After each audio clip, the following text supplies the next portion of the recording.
Welcome to the annual Reverend Dr. Martin Luther King Jr. Commemorative Address. It's wonderful to see so many smiling faces here tonight for what will be a thoughtful, challenging talk by Dr. Beverly Daniel Tatum. Great to see students and faculty and staff and members of the community. You're in for a real treat tonight. Dr. Tatum is, without a doubt, one of the premier scholars on race relations in the country, and we're honored to welcome her back to our campus. To a campus where we're striving to become more inclusive, more diverse, more equitable. To a campus where we're striving to dialogue honestly and courageously across differences. To a campus where we're striving to embrace the talents and different approaches of all people so that we can become a better university. To a campus where we're striving to replace words of hate with words of love and turn acts of indifference to acts of acceptance and caring. When I feel impatient that our progress is not quick enough, which does happen, I remember Dr. King's words: if you can't fly, then run. If you can't run, then walk. If you can't walk, then crawl. But whatever you do, you have to keep moving forward. That means moving forward daily, not just on MLK Day, not just during Black History Month, not just on Trans Remembrance Day, and not just during Native American Heritage Month. When I walk by the King Memorial on campus, appropriately called our daily quest, it reminds me of the daily work we must do, the daily work we must do to become a more diverse and inclusive community along all forms of difference, certainly including race. It's a daily call to action for each and every one of us. I'm looking forward to hearing Dr. Tatum's call to action tonight. And to introduce our distinguished guest speaker is Tiffany Taylor Smith, one of the strongest champions and hardest workers for diversity and inclusion at the University of Dayton. Tiffany? Thank you. That was pretty good. Thank you. Good evening. Oh, you responded. That's great. Thank you. I have the honor of introducing our keynote speaker. And what I want to do is briefly just share with you, I am here because I was one of a couple of folks who nominated her to be a part of our speaker series. And I have to say, as I start this, when this book came out, I realized very quickly that it not only told my story, but it helped me teach others. As a student here in Dayton, at a private parochial high school, I was one of those kids that sat at that table and had classmates who wondered, why do they all sit together during lunch? There were faculty and staff who asked those same questions. When I graduated from high school and went to college in the Northeast, there were faculty and staff at a predominantly white institution who asked those same questions when we sat together at breakfast, lunch, and dinner. So to be able to read something that told that story, and it told it in a way that not only did it educate and reaffirm my experience, but it also helped others understand what it meant for us to sit together at the cafeteria table. So it is my honor to introduce Dr. Beverly Daniel Tatum, President Emerita of Spelman College. She is a clinical psychologist widely known for both her expertise on race relations and as a thought leader in higher education. Her 13 years as president of Spelman College from 2005 to 2015 were marked by innovation and growth, and her visionary leadership was recognized in 2013 with the Carnegie Academic Leadership Award. The author of several books, including the bestseller, Why Are All of the Black Kids Sitting Together in the Cafeteria, and Other Conversations About Race, now in its 2017 20th anniversary edition, and I'm happy that I have the one that's kind of brown on the side, so.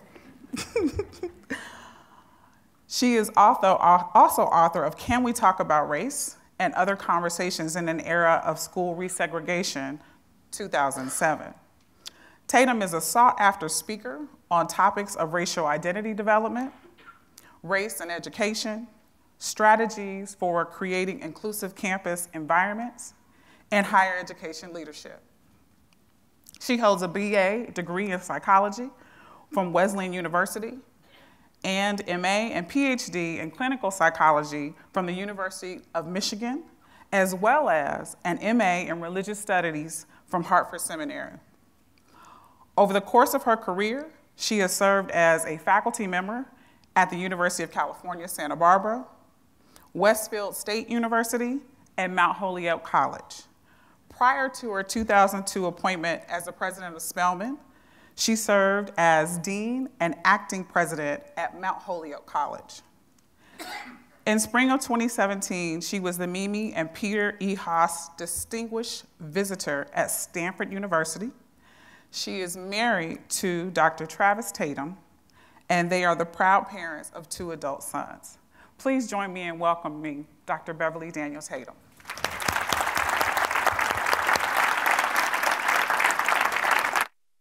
Thank you so much. Thank you very much, Tiffany, for your kind words, and thank you all for being here. I'm truly honored to be here with all of you this evening. I want to thank President Spina for his opening remarks and for the commitment to these important conversations here at the university.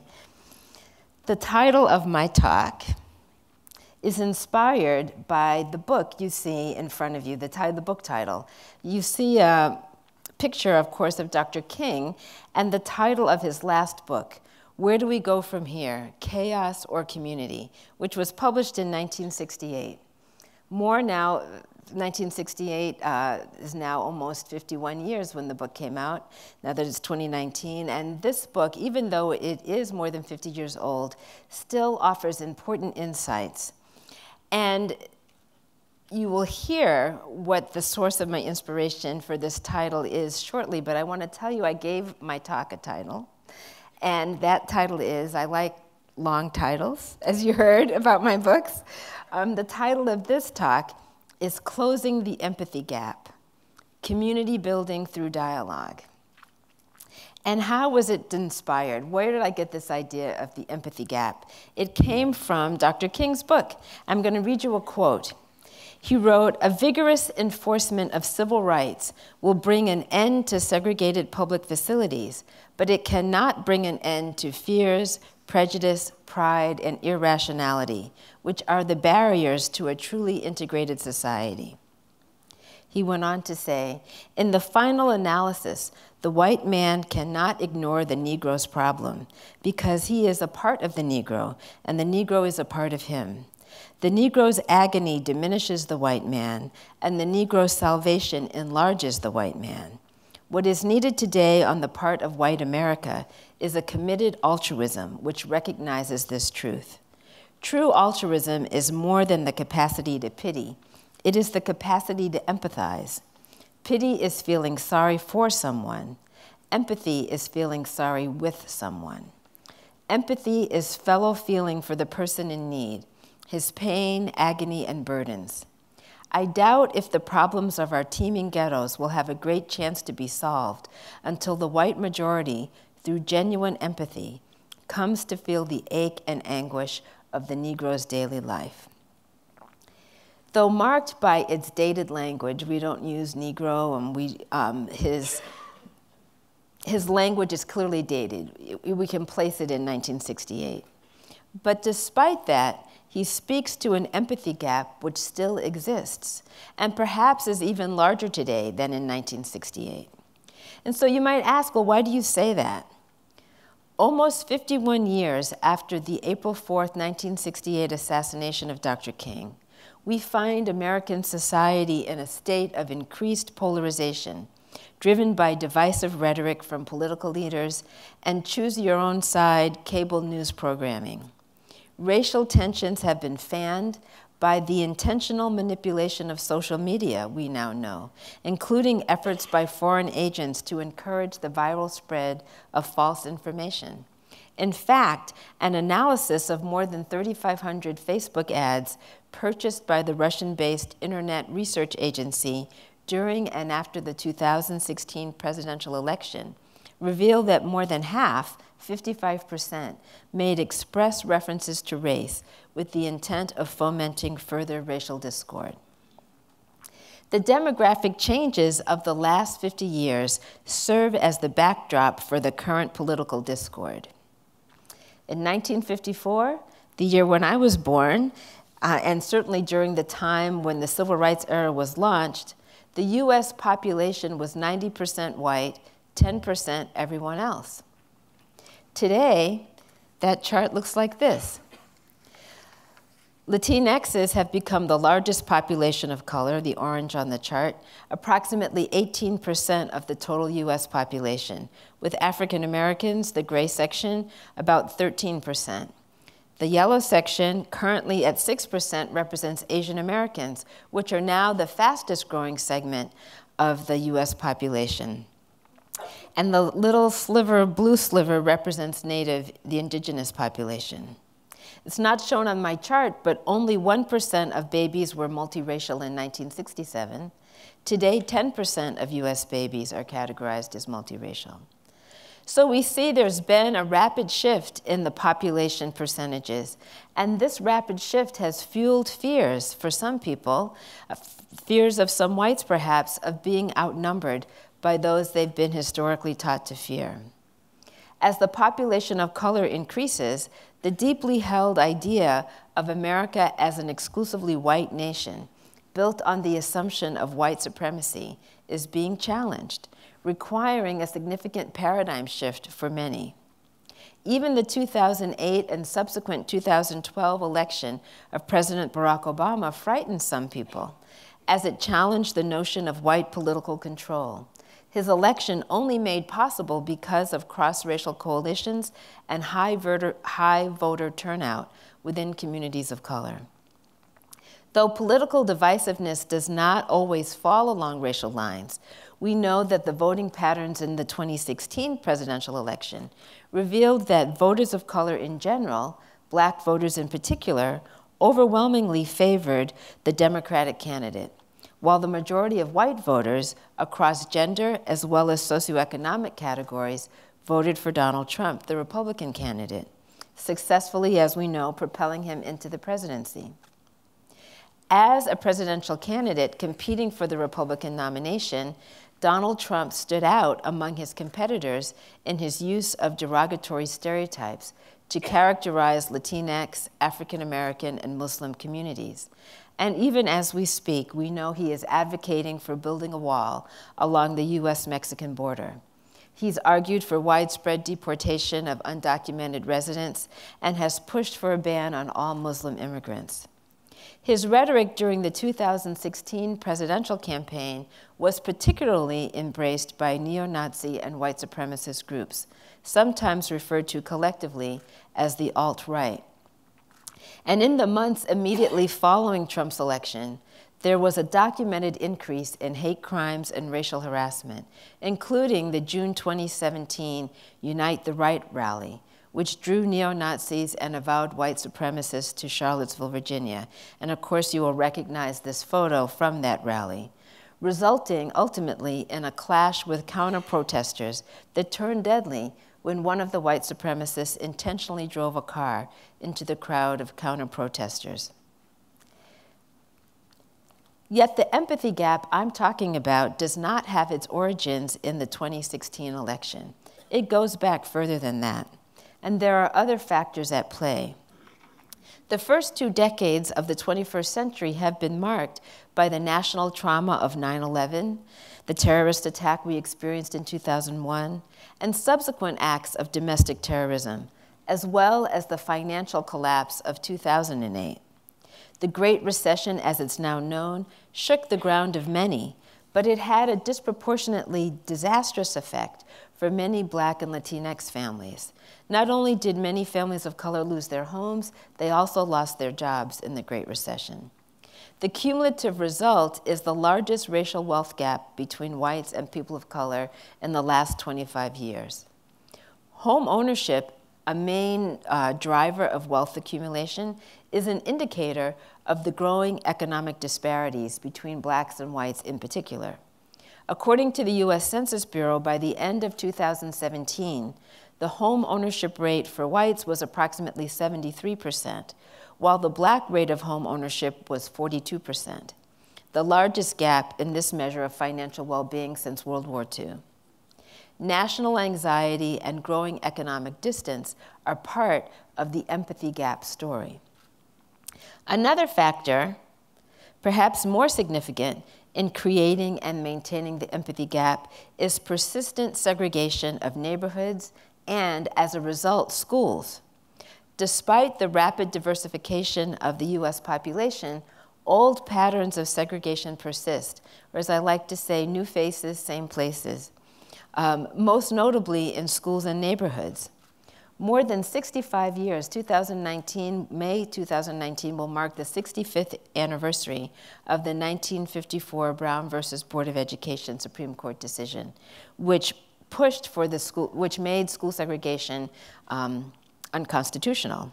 And yet, today, American public schools are more segregated than they were 30 or 40 years ago. Nationwide, nearly 75% of black students attend so-called majority-minority schools. Similarly, approximately 80% of Latinx students attend schools where students of color are in the majority. Both black and Latinx students are much more likely than white students to attend a school where 60% or more of their classmates are living in poverty. And separate remains unequal, as schools with concentrated poverty and racial segregation are still likely to have less experienced teachers, high levels of teacher turnover, inadequate facilities, and fewer classroom resources. Today, because neighborhoods are segregated, schools remain so. Consequently, young people growing up in racially divided communities are almost as separated from each other's daily lives as they were in 1968. According to a 2013 American Values Survey, which was conducted by the Public Religion Research Institute, PRRI, the social networks of white people in the United States are very homogeneous. Indeed, the PRR researchers found that 75% of whites have entirely white social networks without any minority presence. And if white adults don't have a social network made up of people of color, their children don't either. The result is that most whites are not socially positioned to understand or even have accurate information about the experiences of people of color because they are not part of their social networks. The last factor I want to mention in thinking about this empathy gap is the dramatic rise in incarceration over the last 20 years. You don't have to look closely at this chart to see that in 1980 there was a dramatic rise in the prison population, just off the charts. And if you're wondering why that was, it coincided directly with what we call the war on drugs. Today we talk about drug addiction as a medical issue. In 1980, we talked about it as a criminal issue, and many people went to jail. Many of those people, people of color. Michelle Alexander, who I understand has spoken here, author of The New Jim Crow, describes the social impact of this new reality on black communities. She writes, "More black men are in prison today than at any other moment in our nation's history. More are disenfranchised today than in 1870, the year the 15th Amendment was ratified, prohibiting laws that explicitly deny the right to vote on the basis of race.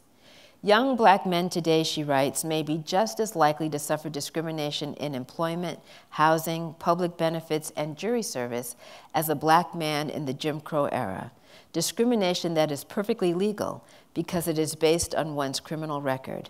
This is the new normal, the new racial equilibrium." The criminalization of the black population contributes to the empathy gap because in the minds of many people, criminals do not deserve empathy. They deserve punishment. Nor, it seems, do they deserve due process, as demonstrated by the repeated failure of the justice system to hold police officers accountable for the deaths of unarmed black people, even when the lethal shootings or excessive force has been captured on video. So what would Dr. King have to say to us today about the current state of the nation? How would he understand the return to segregated schools and communities that had once desegregated, the backlash against affirmative action, the rising rates of Black incarceration, the growing economic disparities, and the increased mainstream visibility of white supremacists on the political landscape? His answer in 1968 still applies today. He wrote, "Each step forward accents an ever-present tendency to backlash. The line of progress is never straight. We are encountering just such an experience today. The inevitable counter-revolution that succeeds every period of progress is taking place. This tendency of the nation to take one step forward on the question of racial justice and then to take a step backward is still the pattern." If we recognize and acknowledge the backward motion in our current context, we might appropriately ask, what will it take to move forward as a society, again advancing the cause of racial justice and equity? King's answer, revealed in the opening quote I read earlier, is empathy. To paraphrase, he said, "The problem of racism in our society will not be solved until the white majority experiences genuine empathy for those who are the targets of that racism. It won't be solved until we close the empathy gap." So if that's true, our question then has to be, how might such empathy be created, particularly in a time when the opportunities for meaningful cross-racial interaction are few and far between? I would argue that empathy can be achieved through the power of structured dialogue. I'm going back to Dr. King's 1968 book, and he observed, "Racial understanding is not something that we find, but something that we must create. The ability of racial groups to work together, to understand each other, will not be found ready-made. It must be created by the fact of contact. Empathic contact must be created. It's just not enough to be in the same neighborhood or even in the same room. We have to create contact that allows for genuine empathy across lines of difference."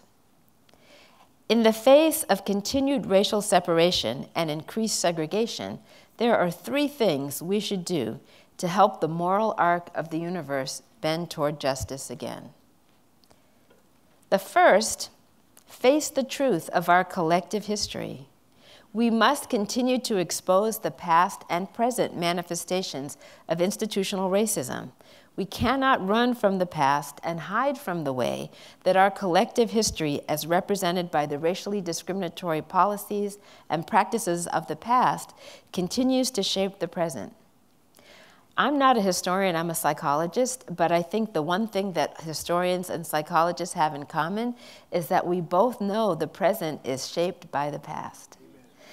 And we must create opportunities to learn more about that past. Number two, tell our own stories to those who are committed to listen.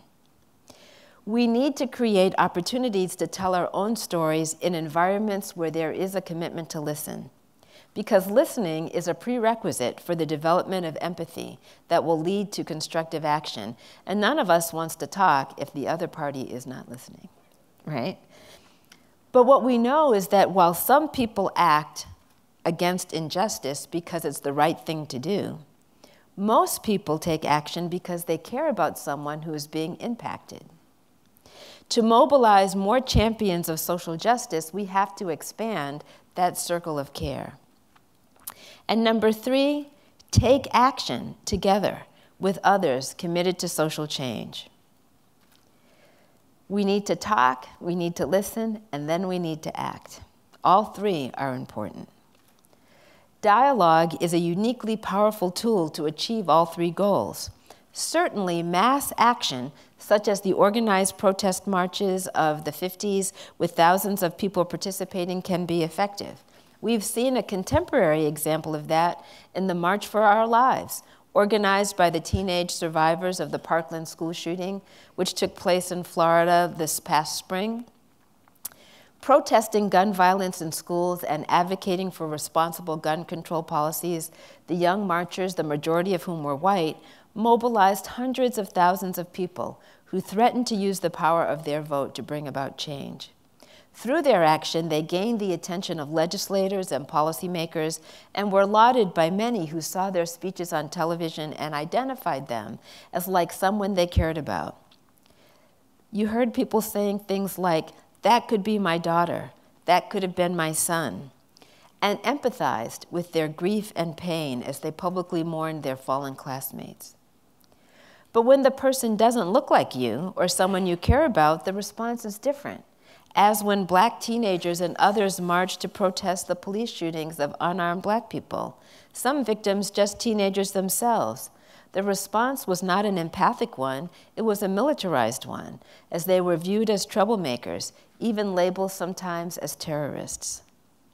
When someone is viewed as other, there is less likely to be empathy.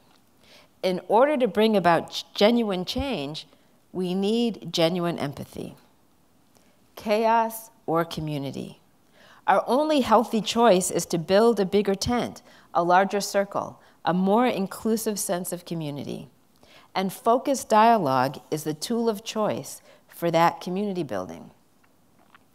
It's what the abolitionists did in the 19th century to move their freedom agenda forward against tremendous opposition. Their example was highlighted for me in an essay I read shortly after the 2016 presidential election. The author, Linda Hirschman, drew parallels between the political struggles of 1850 and the challenge of a divided nation today. This is what she wrote. In 1850, like the Democrats and their allies in 2016, the abolitionists took a terrible hit. They had worked for 20 years to bring down the worst institution in American history, chattel slavery, and they thought they might have been on the verge of a breakthrough with a proposal to ban slavery in all the territories taken in the Mexican War.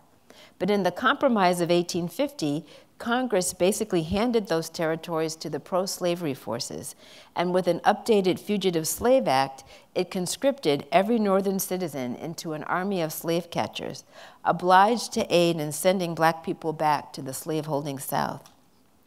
After the 1850 defeat, she goes on to say, when the normal challenges of politics looked so hopeless, the abolitionists organized. They elected executive committees to run their affairs, dispatched speakers to spread the word, and held annual conventions.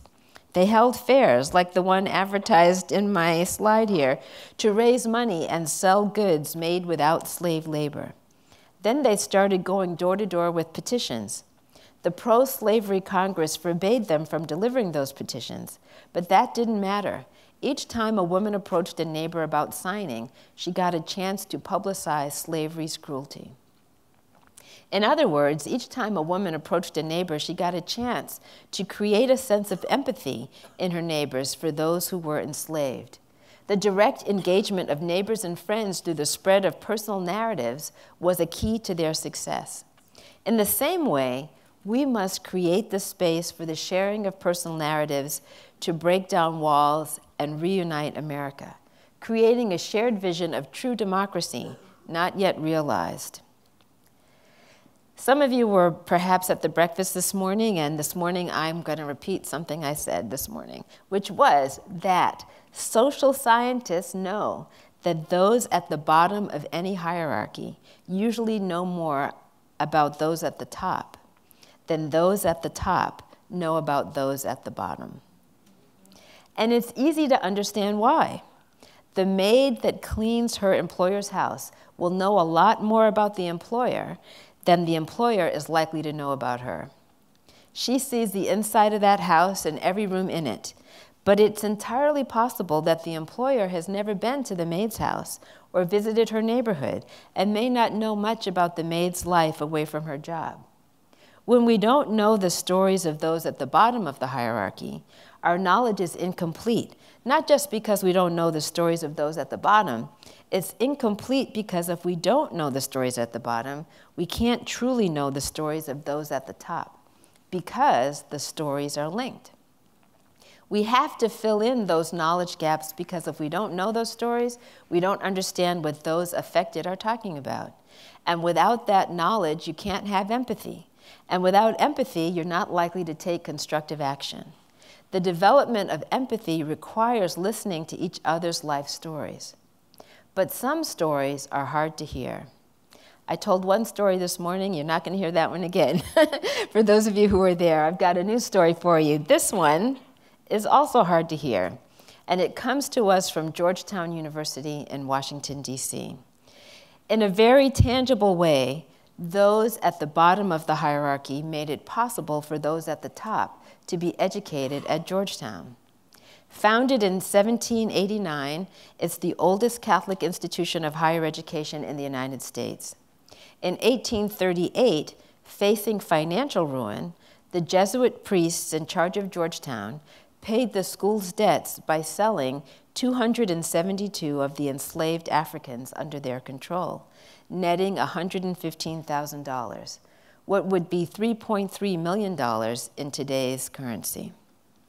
Rachel Swarns of the New York Times vividly described what happened in an article she wrote about this history, saying, "The human cargo was loaded on ships at a bustling wharf in the nation's capital, destined for the plantations of the Deep South. Some slaves pleaded for rosaries as they were rounded up, praying for deliverance. But on this day in the fall of 1838, no one was spared, not the 2-month-old baby and her mother, not the field hands, not the shoemaker, and not Cornelius Hawkins, who was about 13 years old when he was forced on board." One Georgetown historian has said, "The university itself owes its existence to this history." As this painful history has been uncovered and carefully documented, dialogue between students, faculty, and descendants of the enslaved people has been taking place and is necessary to make recommendations on how best to acknowledge this painful history and reconcile this past with the present, not only for the institution, but for the descendants of those who were enslaved and sold, and for the other institutions with similar but as yet untold histories. A commitment to this kind of dialogue is needed across the nation. And fortunately, there are community leaders who are making such commitments. One example comes from the work of the William Winter Institute for Racial Reconciliation in Mississippi. The Institute has an inspiring vision statement.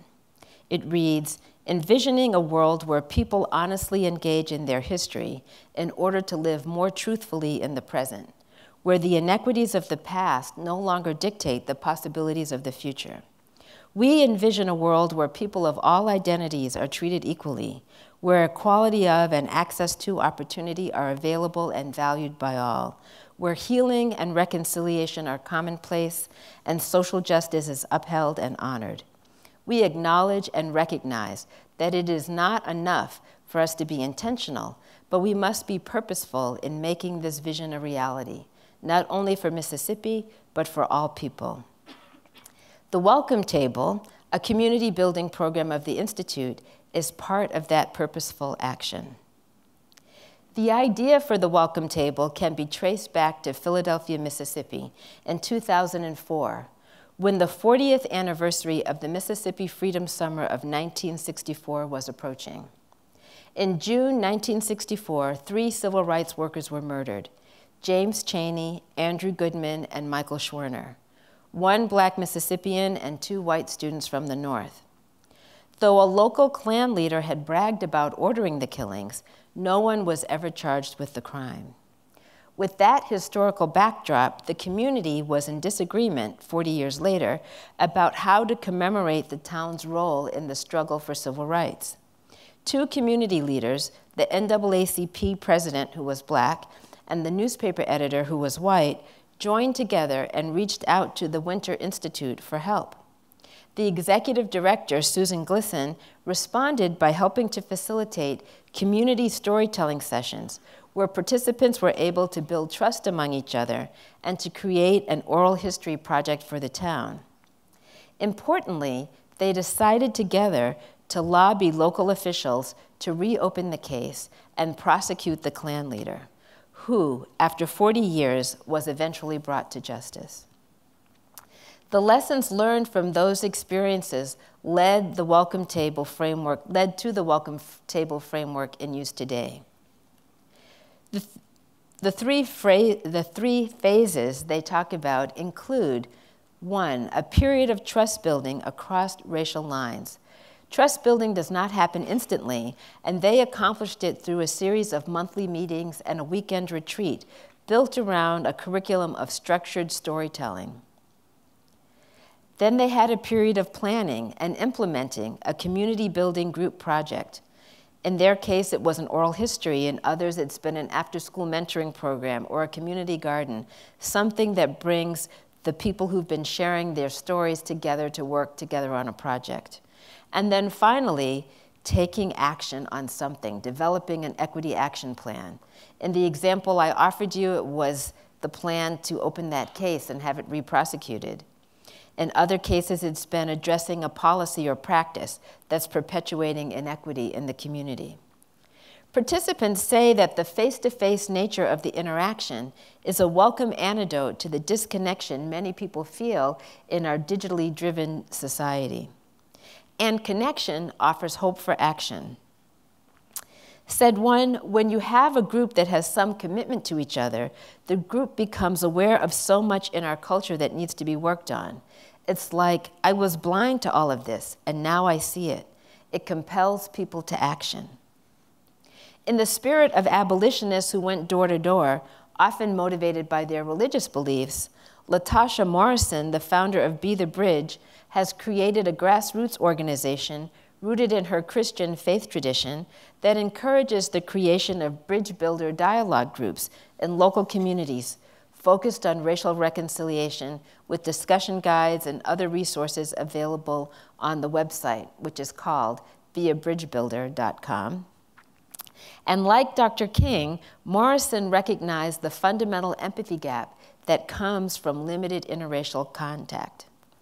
In a 2017 interview with Christianity Today, a publication, she said, "In the aftermath of Trayvon Martin's death, I realized that the reason we have such division in the church and elsewhere is because people are not in relationship with one another.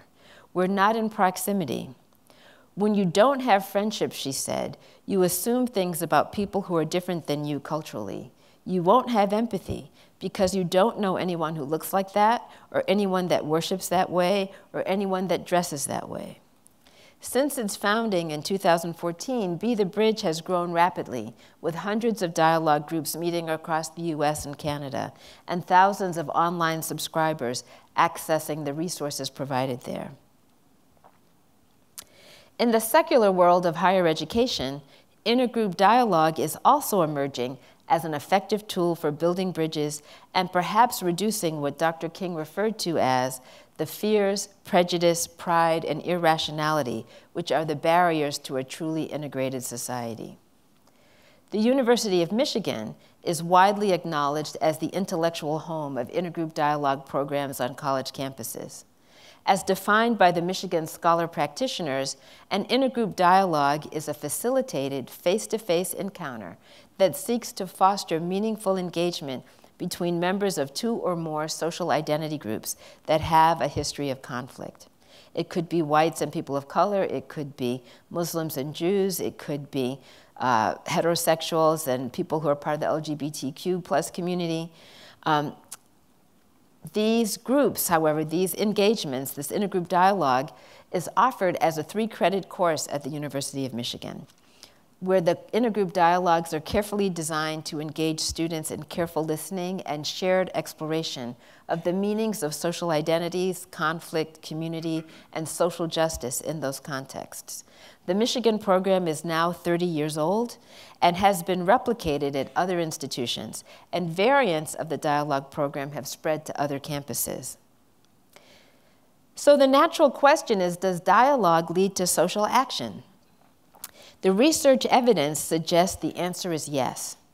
Both white students and students of color demonstrate attitudinal and behavioral changes, including increased self-awareness about issues of power and privilege, greater awareness of the institutionalization of race and racism in the United States, better cross-racial interaction, less fear of race-related conflict, and greater participation in social change actions during and after college. A study of programs at 30 universities found that participants increased their capacity for intergroup empathy and their motivation to connect with people different than themselves.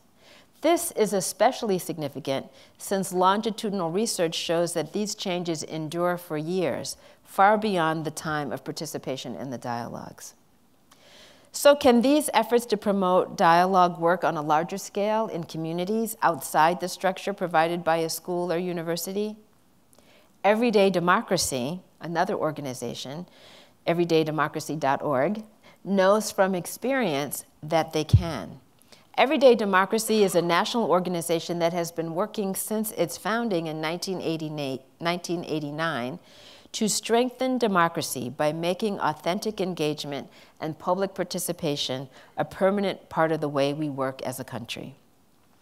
Using a convening tool known as study circles, the Everyday Democracy team has worked with hundreds of communities across the nation, offering small, structured dialogues that have resulted in positive and lasting change within those communities.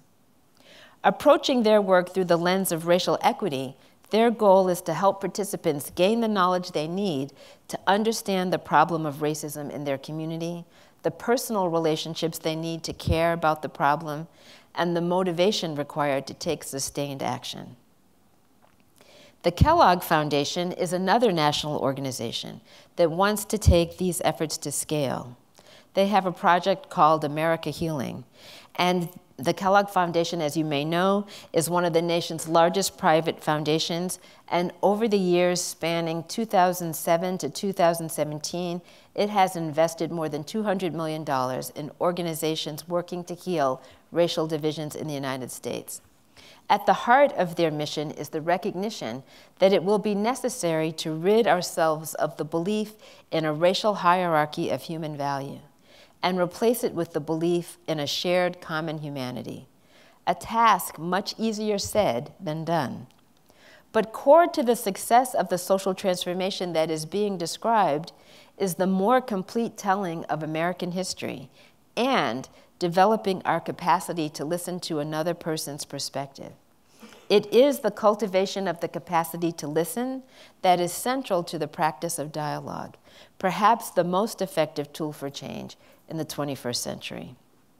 I've been talking a lot about dialogue, and it's important to say the work of racial dialogue is hard. There is always the risk that offensive statements will be made by you or toward you, or both. Powerful emotions can be triggered. Discomfort is guaranteed. Many of us have learned from an early age that race is a topic to be avoided, particularly in racially mixed company. Some of us have learned that it's best to be colorblind, that is, to pretend not to notice racial categories. But in doing so, the reality of everyday racism in the lives of people of color is ignored and continues unchallenged. Some people believe that talking about race will make things worse, that those who bring it up are, quote, playing the race card, creating problems that otherwise wouldn't exist. Silencing the conversation, however, is just another way to maintain the status quo. You can't solve a problem without talking about it. If you're wondering who that quote is, that's me. Learning how to have this dialogue is a necessary part of moving forward as a healthy society. It is of particular importance that white people who want to see social change learn how to have the conversation, not just with people of color, but with their white peers as well. A colleague of mine named Shelley Toklock wrote a book called Witnessing Whiteness, and in it she says, refusing to talk about powerful social realities does not make them go away, but rather allows racial illiteracy, confusion, and misinformation to persist unchallenged. We are at an important historical moment with regard to our nation's legacy of dealing with race. It is a moment that contains both dangers and opportunities. We can allow the forces leading to greater segregation to drive us further apart as a nation, or we can use our leadership, and each of us has leadership capacity. We all influence other people. We can use our leadership as active citizens to engage one another in the work of building community across lines of difference. Dr. King ended his last book, Where Do We Go From Here?, with these words. These are the closing sentences. We still have a choice today, nonviolent coexistence or violent co-annihilation. But, he warns, this may well be mankind's last chance to choose between chaos and community. Chaos or community. We've seen what chaos looks like. Charlottesville, Virginia, in the summer of 2017. This quote is from Pierce Tefft, who is the father of one of those young men at that rally. He wrote an op-ed about his son's involvement in the white supremacist rally and said, "We do not know specifically where he learned these beliefs. He did not learn them at home." He was very clear in his essay that he did not agree with his son's perspective. But, he said, we have been silent up until now, but now we see that this was a mistake. As Dr. King said, racial understanding is not something that we find, but something that we must create. Are we creating it? We could be. Silence won't get us there. If we don't want chaos, we must choose community. We must choose to listen, to dialogue, even when it feels uncomfortable, even when the stories are hard to hear. We have to close the empathy gap and work for lasting change so we can all enjoy the fruits of our democracy as a united community together. Change is possible, and this is our call to shape the future. Thank you for your careful listening this evening. I'll be happy to take some questions. Thank you. Thank you.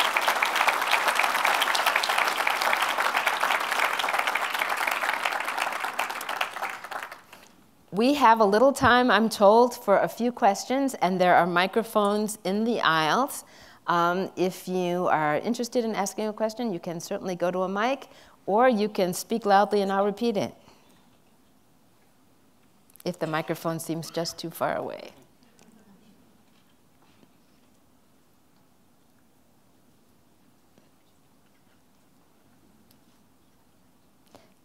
We have a question. I can see it coming. Okay. Good evening, Dr. Tatum. Good evening. My question is kind of twofold, but I'll just give you some context. I'm from the area. I went to a predominantly white high school. I went to a predominantly white college, and this is often not quite a debate, but a discussion that a lot of my peers have. Now being, well, I'm in the military now, so we kind of have a blend of people from HBCUs and PWIs. And this is often also a conflict or a discussion we have on Twitter, which my question to you, being a former HBCU president, would be what would you say to a young black college applicant who desires to attend only an HBCU vice a PWI after attending a predominantly black high school? Do you think this would be an attitude that would foster an attitude of empathy if only experiencing the similar or familiar demographics in a higher education institute?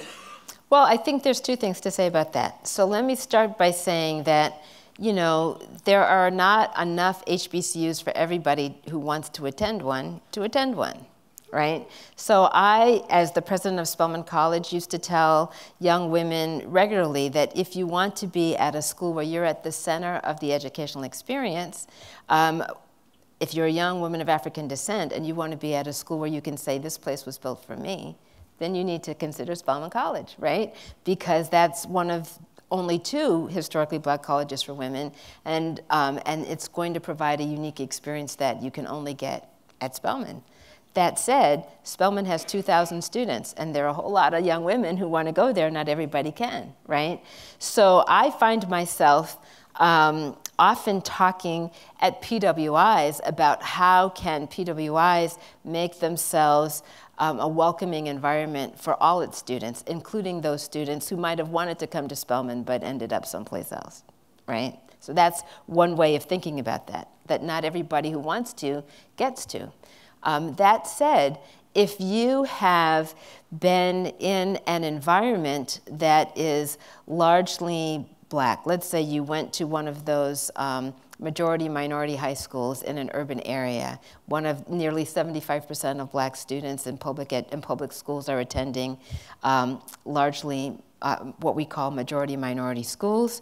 If that's your situation and someone says to you, you need to branch out, you need to go to a PWI, that might be true for you, but there's an assumption built into that which suggests that the assumption is that of homogeneity at that HBCU, which is an inaccurate assumption. And when I talk about the heterogeneity that you find, the diversity that you find at an HBCU, I'm not just talking about racial diversity, right? Some HBCUs have quite a lot of racial diversity. In fact, there's some HBCUs that are called historically black, but are actually now majority white, right? So we can't always tell who the students are based on the label. That speaks to its history, not always its present. But even if it is a school, and Spelman's one of these schools, where 99.9% of the students are women of African descent, they are still quite diverse, right? Some of them are from urban inner city communities where they've gone to segregated black schools. Some of them are from suburban communities where they've been the only black student in a largely white school. Some of them are from the Caribbean. Some of them are from the rural South. Some of them are from the urban North. Some of them are from affluent families. Some of them are first generation. Some of them are fifth generation in terms of going to college. I mean, there's just a lot of diversity. So there, not to mention religious diversity or diversity in terms of sexual orientation, other kinds, socioeconomic diversity I've already mentioned. So we should not assume that there isn't something to be learned, even if you're in an environment where it appears that many of the students share your same racial background. That said, not everybody makes that choice, right? So I was the president of Spelman College. It was a great experience, but I did not attend Spelman. I attended Wesleyan University. I went to Wesleyan in the 70s when it had just started, it's a PWI in Connecticut. I grew up in Massachusetts. And Wesleyan is a PWI in Connecticut. And when I attended, I graduated from high school in 1971, and I was in the second class of women to be admitted to Wesleyan. So it was not only mostly white, it was mostly male, right? So it was a very different experience than my high school, certainly a very different experience than if I'd gone to Spelman, but nonetheless, I enjoyed my time there. So this is to say you can get a good education at a lot of different places. But it is important, I think, for us to acknowledge the value that comes from being in an environment that really affirms who you are from day one. Thank you for your question. Ask a question about those that would resist dialogue. Yes. And resist advancement by the minorities because they not only have stereotypes and so forth, but they fear what that will mean for them. Many of these folks are in economically precarious situations and have allowed themselves to be essentially divide and conquer, can't see the commonality because they're too focused on the differences. Now, this doesn't excuse it in one bit, but I was wondering, how does one deal with that, confront that, talk about that, and so forth? Well, I have two answers. This is my night for two responses. I have two responses. One is a conversation about a person-to-person conversation. So let's imagine you are talking to a colleague, a friend, a neighbor who has that point of view that you just described. And let's assume you don't have that point of view. You have a different point of view. But the two of you share a lot in common. Let's imagine that. You're both men. You both identify as from the same racial group, maybe. You're the same religion. You have a lot in common. I'm just imagining this, okay? So let's imagine you're talking to someone who seems a lot like you and would see you as someone a lot like them. But you have a different point of view, right? If you ever find yourself in that kind of a situation, a really good dialogue strategy with someone who's not that interested in dialogue is what I call the 3 Fs, FFF. And so if you're wondering what those F's might be, I will tell you. They are felt, found, feel. Felt, found, feel. So let's say somebody, your neighbor, you and your neighbor are talking across the yard about something, and that neighbor says something that you really find offensive in the context of these conversations. You don't agree, and you want to engage with that person, but you don't want to just call him an idiot. Do you know what I mean? You want to, because that won't engage, right? That won't engage. So here's how it can go. This is just an example. You know, I felt that way. There was a time when I felt that way. You know, when I was growing up, I didn't know many people from that background. I didn't have those experiences. But then I found out. I found out because I was in the Army with somebody. Or I found out because I took a class. I found out because I went to Dr. Tatum's lecture. I found out something. I found out, and now I feel that it's really important for us to be open to dialogue because, do you see how that went? And what I have found from actually using this strategy is that when you're talking to someone with whom you have that shared identity, they usually will listen to you. They might not agree with you at the end, but they at least listen to you. They didn't walk away mad, right? They listen to you say, well, you know, I thought about that. I found this out. And then I used to feel that way. I didn't have experience. I didn't know, but then I had this experience. And now I found this out, and now I feel this way, which is why I really wanted to share with you that if you come to my house for Thanksgiving, I'll appreciate it if you don't tell those jokes, you know? And so whatever it might be, that's the conversation you're having. Now, sometimes people say, okay, but you know what? I never felt that way.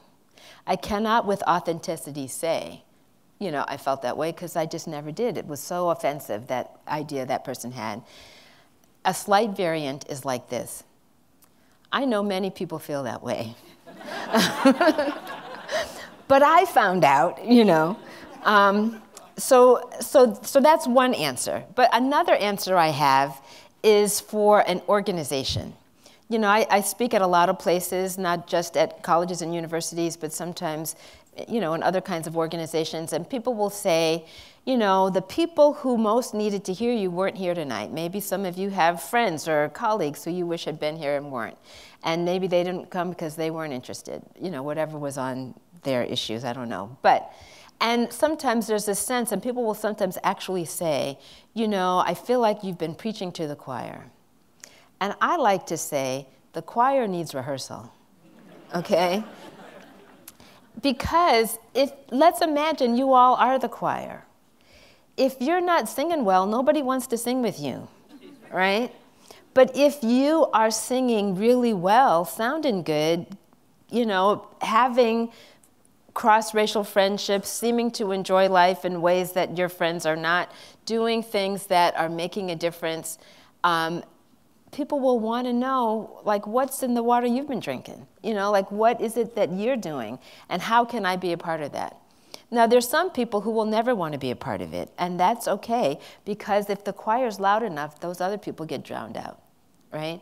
So that is all about strengthening our own capacity, building our relationships, building our social networks of support, so that we can withstand the indifference or the hostility of others. Thank you for your question. I think we have one more. I'm getting the hook here. This is a quick answer. Maybe. So I've enjoyed your talk. And getting back to what the first gentleman's question was and the way you ended it, it sounded like the answer to why are all the black kids in the cafeteria sitting together? Is the answer empathy? Each other? They understand each other? Or? The answer has a lot to do with shared experience and understanding. Yes. Now, I'm going to give you a longer answer. Okay. Let's try that. And I want you to imagine this. This is a true story. So here's the story. I used to live in Massachusetts, and I live in Atlanta now. But when I lived in Massachusetts, I did a lot of consulting with school districts in the greater Boston area.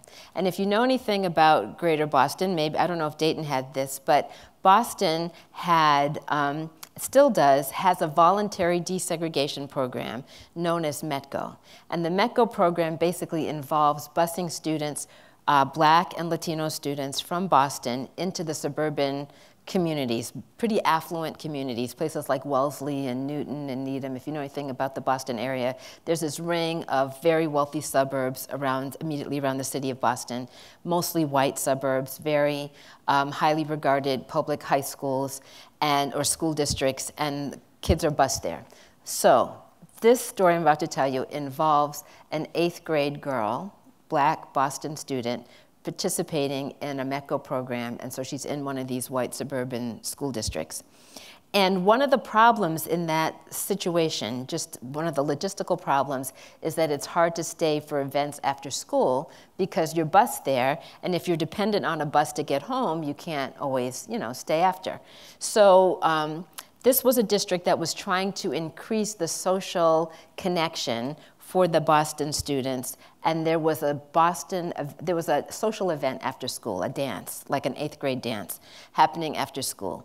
And a well-meaning white teacher, well-meaning white teacher was talking to this young Black girl about whether she was gonna stay for the dance, and she says she's not.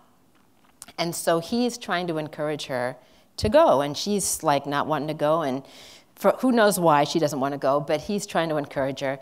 And finally he says, "Oh, come on, I know you people love to dance." Okay, so you got that, right?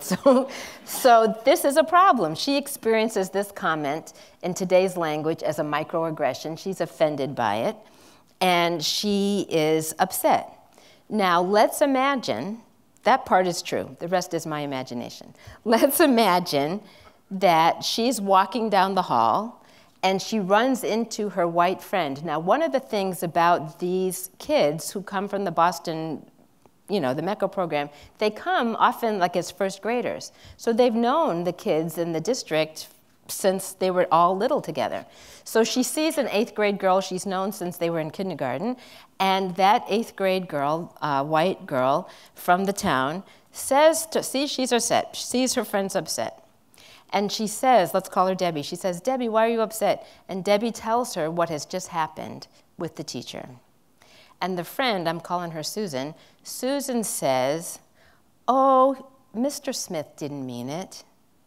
He was just trying to get you to go to the dance. You're being oversensitive." Now, what happened to Debbie's emotional thermostat, right? It's just, how many of you have had a fight with your spouse or you're mad about something and they say why you're upset and you tell them and they say you're being oversensitive, right? You're not appreciating that response. And Debbie, our central character here, is not appreciating Susan's response. She's thinking to herself, Susan doesn't get it. Now, she keeps going down the hall and she bumps into Kim. And Kim is a Boston student. And Kim sees she's upset.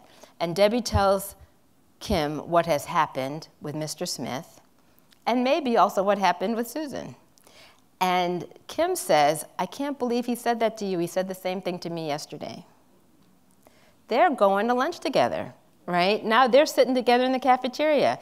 And part of that is because they're having a shared experience and they're providing each other with mutual support.